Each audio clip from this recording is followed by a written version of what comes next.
দ্বিতীয়বার জন্ম হলো পশুকুলে। যেদিন আমি গাভী রূপে জন্মগ্রহণ করলাম, আমার দুগ্ধ ভক্ত বৈষ্ণবগণ পান করল, সেদিন আমি পশু জন্ম থেকে মুক্তি লাভ করলাম। এরপর 4 লক্ষবার জন্ম হলো মানব কুলে। সভ্য মানব, অসভ্য মানব, এখন এই সুন্দর দেহ আমি পেয়েছি। এই দেহ যদি কৃষ্ণ সেবায় না লাগে, তবে মনির আশা যাওয়া সার হবে। আশা যাওয়া সার হবে। আমার মানবে জানা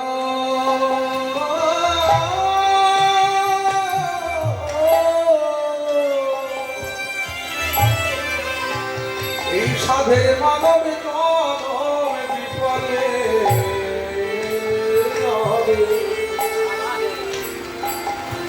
আমার আশা যাওয়া তার হবে। সাধে মানব জন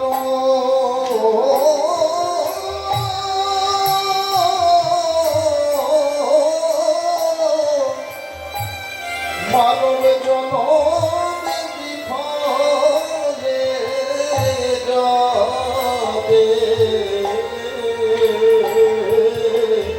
আমাদের আশা যাওয়া সার হবে। আমার মানবে জানো সাদের মানবে জনম বিফলে যাবে। আমার কৃষ্ণ ভজন হবে বা হবে। আমার মানব জন বিফলে যাবে। আমার কৃষ্ণ ভজন হবে বা হবে। আমার মানব জন বিফলে যাবে। সার হবে। আমার মানব জন বিফলে যাবে। হবে হবে। মানব জন বিফলে যাবে। কৃষ্ণ ভজন হবে বা হবে। মানব জন বিফলে যাবে। সার হবে। মানব জন বিফলে যাবে। মানব জন বিফলে যাবে।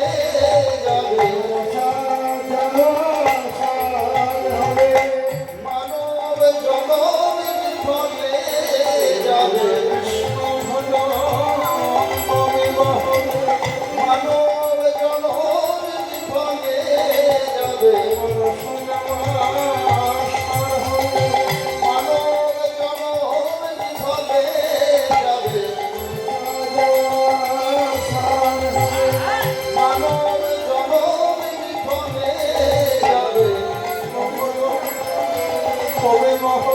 আজ ভজব কাল ভজব বলে কৃষ্ণ ভজার জন্য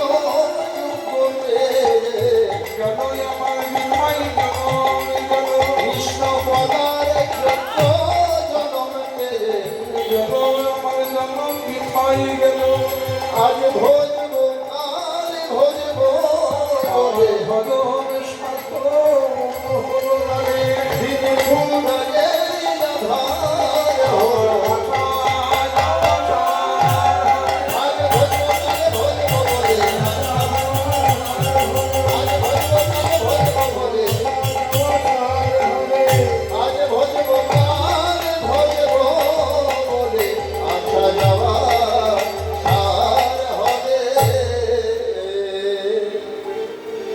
আমি আমার গুরুদেবকে জিজ্ঞাসা করেছিলাম যখন প্রথম কীর্তন করি, গুরুদেব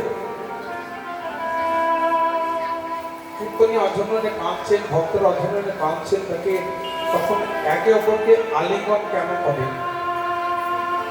গুরুদেব এত সুন্দর যুক্তি দিয়ে বললেন, সেই কথাটা আজও আমার মনে আছে। বলে, হ্যাঁ রে বাবা, দুটো পাশাপাশি পুকুর রয়েছে, একটা ভর্তি পুকুর, একটা খালি পুকুর। তা মাঝের যদি আলটা কেটে দেওয়া হয়,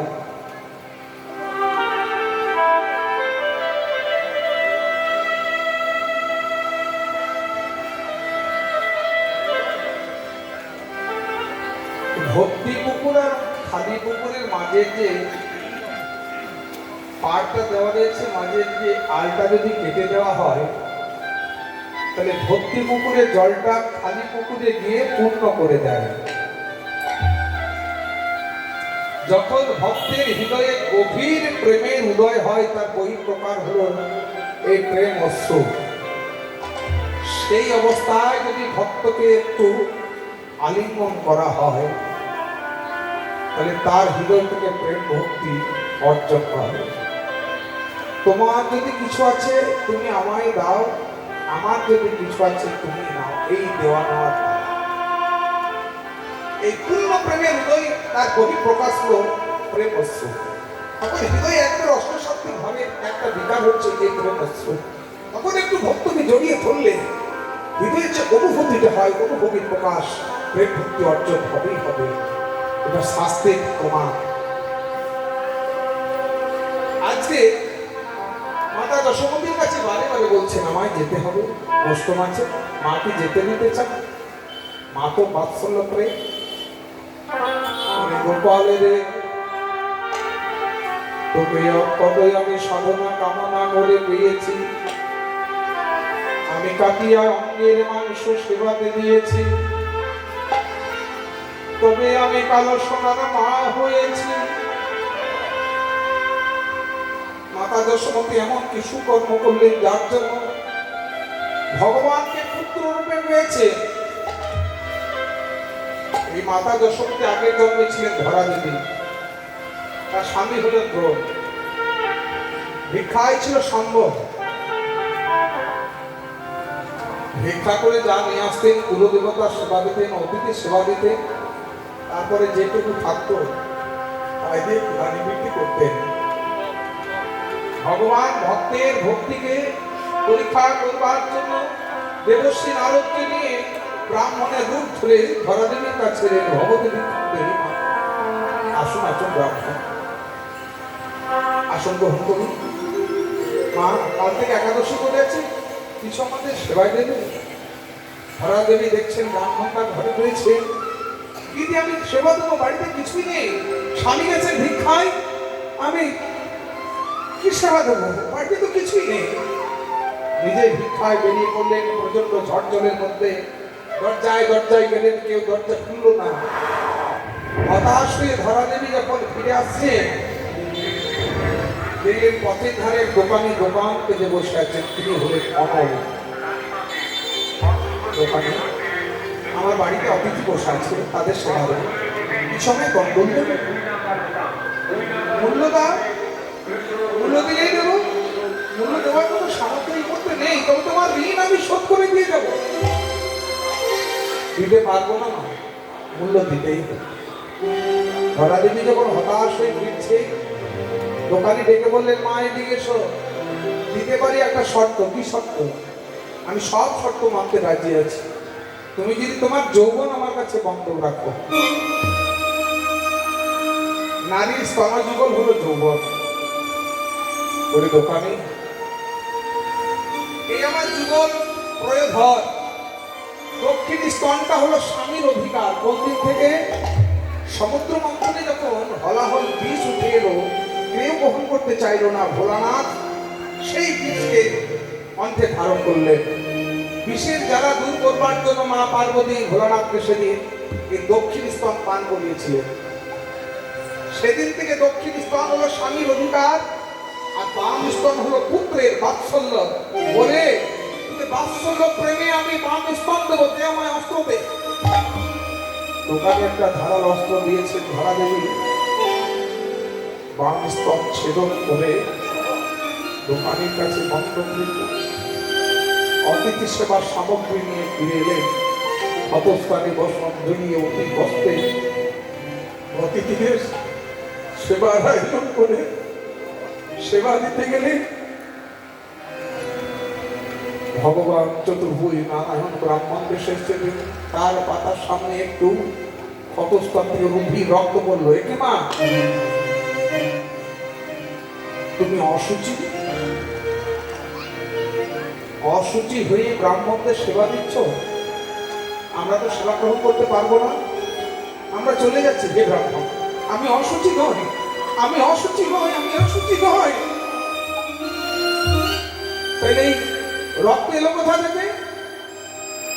চলেই যখন যাদের শুনে যান, আমরা দরিদ্র, ভিক্ষায় মধ্যে সম্ভব, কয়েকদিন ঝড় জলের মধ্যে ভিক্ষায় যেতে পারিনি। আমার স্বামী গেছেন ভিক্ষায়, তিনি ফেরেননি। আমি ভিক্ষায় বেরিয়েছিলাম, দরজায় দরজায় গেছি, কেউ দরজা খোলেনি। তাই এক দোকানের কাছে আমার স্তন বন্ধ রেখে আপনাদের সেবার আয়োজন করেছি।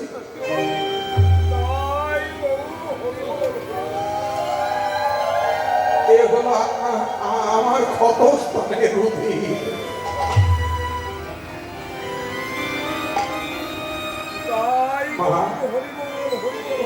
বললে তো যাও, ঘরে গিয়ে ক্ষতস্থানে বসন জড়িয়ে এসো। ধরা দেবী ভেতরে গিয়ে যেই না ক্ষতস্থানে বসন জড়াতে গেলে দেখছেন স্তন ঠিক আগের অবস্থায় রয়েছে। ব্রাহ্মণ বেশে এসেছে, এনারা কারা? সাধারণ ব্রাহ্মণ তো নয়, আচার্যে ফুলের চরণে। এই কি তোমার লীলা, এই কি তোমার খেলা,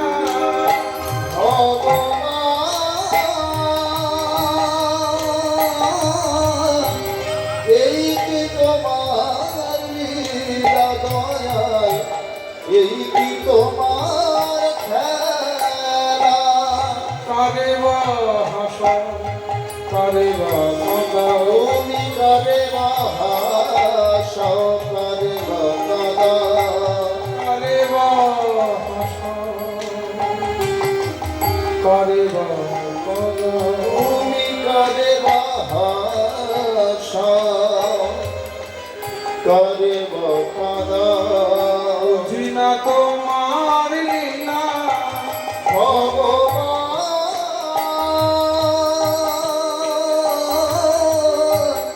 এই কি তোমার লীলা দয়াল, এই কি তোমার খেলা।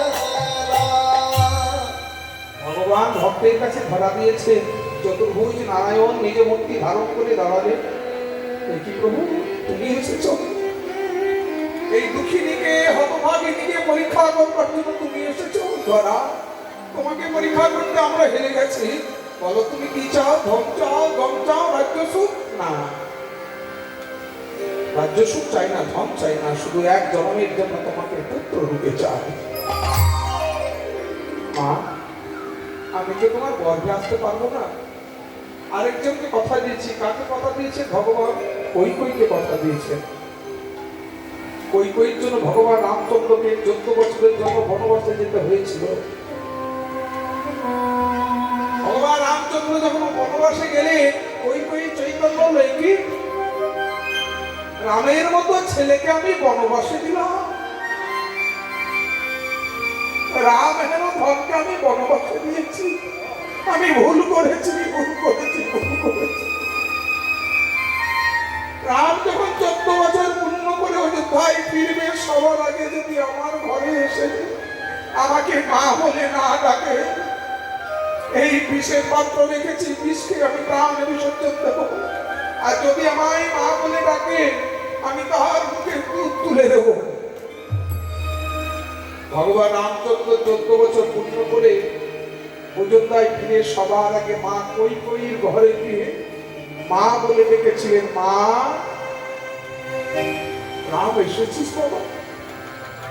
আরে তোর মতো ছেলেকে আমি বনবাসে দিলাম বাবা। কেন? আমি তো সৎ মা বলে তোকে আমি বনবাসে দিয়েছি রে রাম। তুই যদি আমার গর্ভজাত সন্তান হতিস আমি কি তোকে বনবাসে দিতে পারতাম বাবা? রাম, আমি মা হয়ে তোর কাছে কিছু চাইবো, তুই দিবি বাবা? বলো মা, তুই কি চাও? তুই এক জনমের জন্য আমার গর্ভজাত সন্তান হবি?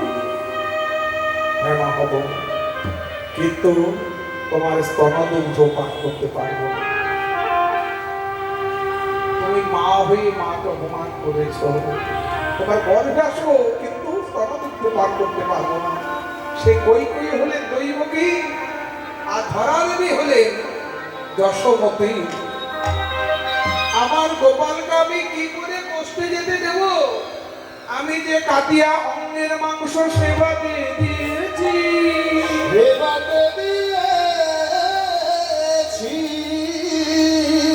তবে আমি কেন শোনা মা যে হয়েছি, তবে আমি কালো সোনা মা যে হয়েছি। কেন কালে শ্রীরামে নবীতে, ও হেন কালে শ্রীরামের নবীতে, আজ প্রণতি করিয়া পাই,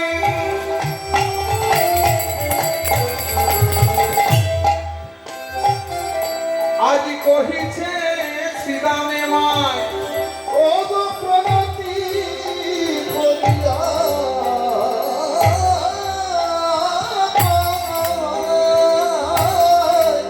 কহিছে শ্রীরামের মায়। মাগো কানুরে লইয়া যাব বলছে মা, কানুরে লইয়া যাব বলছে। মাগো কানুরে লইয়া যাব গোঠে মা, কানুরে লইয়া যাব গোঠে। কষ্টের সাজে সাজাইয়ে দাও মা, ও ভাইবো, অত হই না, অধিক বেলা, কষ্টের সাজে সাজাইয়ে দাও মা। মাগো হইল অধিক বেলা, গোষ্ঠের সাথে সাজাইয়ে দাও মা। মাগো আর বিলম্ব করো না মা, আর বিলম্ব করো না মা, মাগো হইল অধিক বেলা, আর বিলম্ব করো না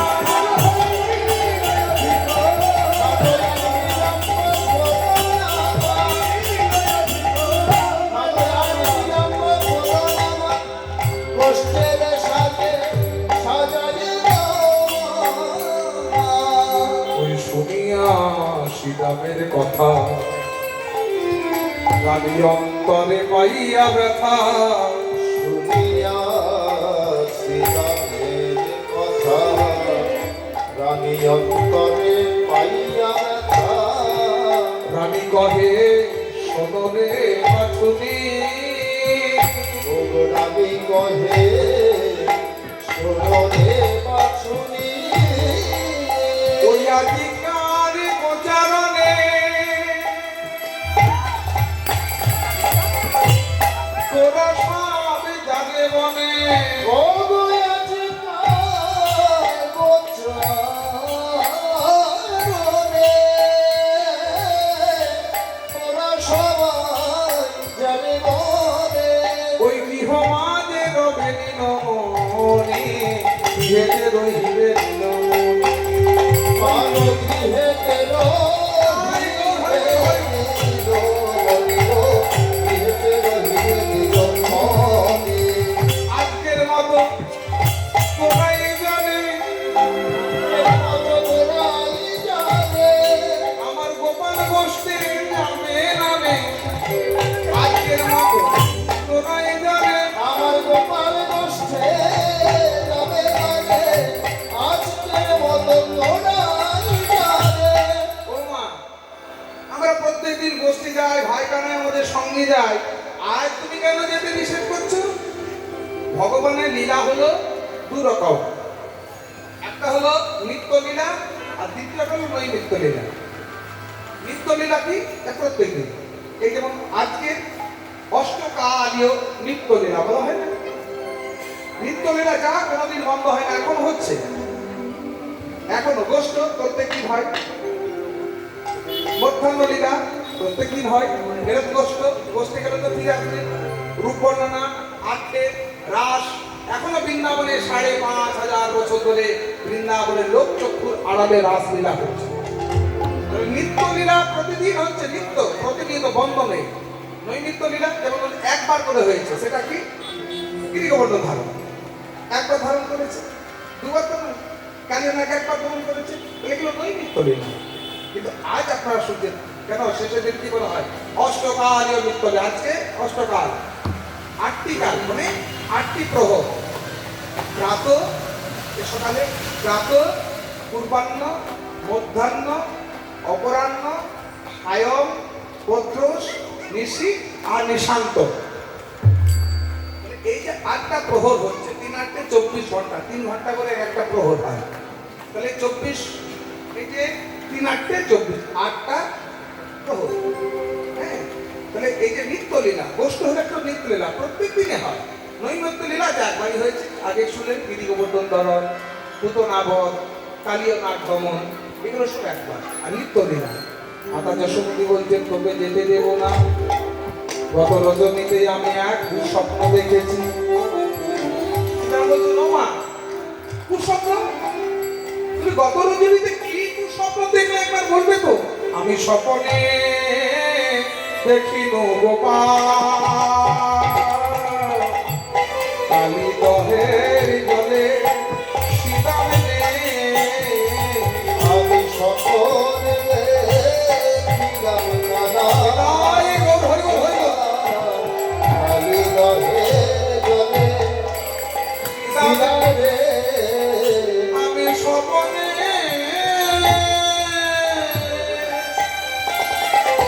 দেখিল গোপাল, গোপাল কালী দহের জলে সীতামনে, সকলে দেখিলাম গোপাল, গোপাল কালী দহের জলে সীতারে, না জানি কি অভাবে আসয়ে কপালে, ও গো না জানি কি অভাগিনী আশ্রয় কপালে সীতারে, তোদের মাঝে বড় অভাগিনী, ভাগ্যে কি বাই আছে কিছু না জানি, মাঝে বড় অভাগিনী, ভাগ্যে কি বাজ আছে কি বা জানি, মাঝে বড় অভাগিনী। অনুবাদী ভক্তগণ বলছে, ওগো মা যশোদে, তুমি নিজেকে অভাগিনী বলছো? তোমার মতো ভাগ্যবান কজনের হয় গো? তুমি ভগবানকে পেয়েছো পুত্র রূপে, হ্যাঁ? তুমি বাৎসল্য রস আস্বাদন করো, বাৎসল্য রসে তুমি ভগবানকে পেয়েছো, তুমি তো ভাগ্যবতী। দেবর্ষী নারদ একবার বোঝাতে এসেছিলেন, যখন এই নৃত্য করতে করতে অচৈতন্য হয়ে আঙিনার মাঝে পড়ে গেছেন গোপাল, মাতা যশোমতী কাঁদছেন, আমার গোপালের কি হলো? অনেক বৌদ্ধ এসেছে, কেউ ঠিক করতে পারলেন না। দেবর্ষী নারদ এসে বলছেন, মা কাঁদার দরকার নেই, ওষুধ আমি জানি, তোমার গোপাল এখনই ঠিক হয়ে যাবে, ওষুধ আমার জানা আছে। কি ওষুধ?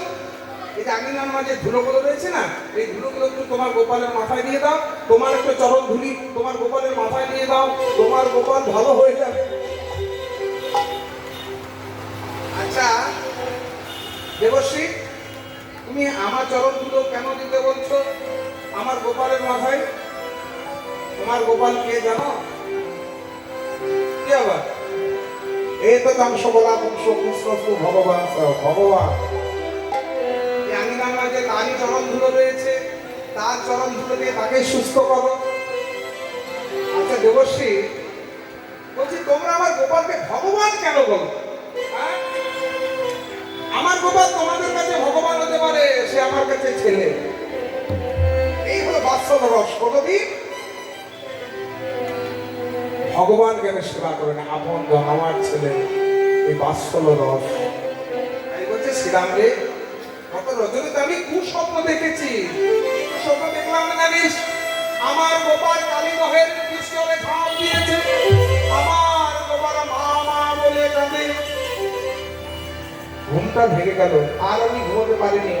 আমি যে জানি কুস্বপ্ন দেখে যদি ঘুমিয়ে পড়া হয় তাহলে সেই কুস্বপ্ন মিথ্যা হয়, কিন্তু আমি তো আর ঘুমোতে পারিনি। তাই আমার গোপালকে আজ আমি গোষ্ঠী যেতে দেব না। এরা বলছে মা, এই কথা তুমি তোমার গোপালের জন্য ভয় করছো, কিন্তু শোনো, এই আমরা গোষ্ঠী যখন যাই না, তখন তোমার গোপালকে দেখবার জন্য স্বর্গ থেকে কত দেবতারা আসেন। দেবতারা আসেন শুনিয়া মুরলীর রব, দিব্যমূর্তি লোকসব। দেবতারা আসেন আমার গোপালকে দেখতে। তা কোন দেবতা আসেন মা, নাম তো বলতে পারবো না, নাম বলতে পারবো না, তবে কে কিভাবে আসে সেটা একটু বলতে পারবো। তা বলছিলাম কে কিভাবে আসে। শুনিয়া শ্রীরাম, শুনিয়া মুরলীর রব, দিব্যমূর্তি লোকসব। শুনিয়া মুরলীর রব, দিব্যমূর্তি লোকসব। শুনিয়া মুরলীর রব, দিব্যমূর্তি লোকসব। আশিদারো সর্বপ্রকার সাবে, আশিদারো সবে পদে সবে, আশিদারো সবে কবে সবে, আশিদারো সবে পদে সবে। হংসের যৌবনে চলি, চতুর্মুখে মন্ত্র পড়ি বলি। বংশের পদে চলি, চতুর্মুখে মন্ত্র পড়ি। হংসের পদে চলি, চতুর্মুখে মন্ত্র পড়ি। ওই হংসের পদে চলি, চতুর্মুখে মন্ত্র পড়ি। সব পদে কানাইয়ের চারিপাশে, মাগো সবে করে কানাইয়ের চারিপাশে, সবে করে কানাইয়ের চারিপাশে। মাগো সবে করে কানাইয়ের চারিপাশে। এক দেবতা আসে, তার আবার চারটি মুখ।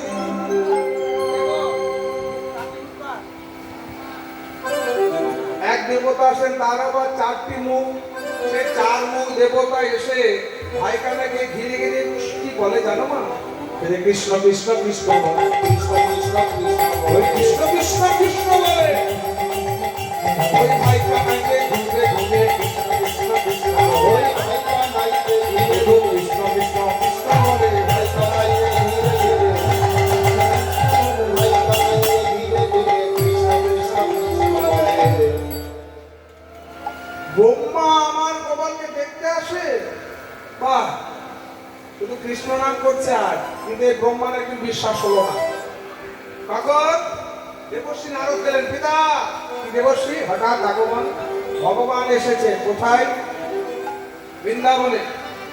বৃন্দাবনে ভগবান এসেছে? হ্যাঁ, আমি নিজে দেখি না। কি রূপে দেখলি?